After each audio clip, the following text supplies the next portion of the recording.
Hey guys, welcome back. In this video, I'm going to show you how to add payment methods to your Wix website. So let's get started. So as of right now, I have created a website, which is the store.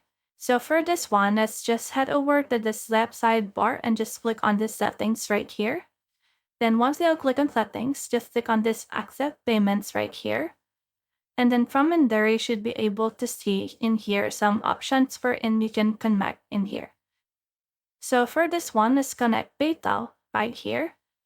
And then from in there, you can actually head over and just put in here your email address and your PayPal.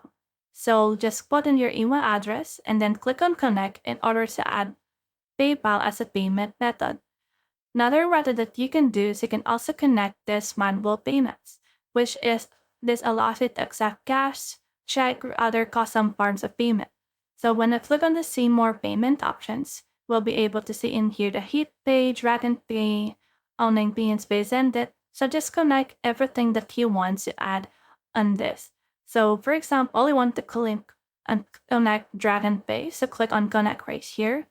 Then from in there, just enter in here account information, which is your merchant ID and password, and then connect your Jet and Pay right here.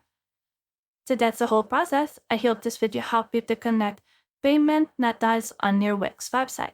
If you have found this video helpful, then please leave a like below or subscribe because it has made reach more people. See you soon!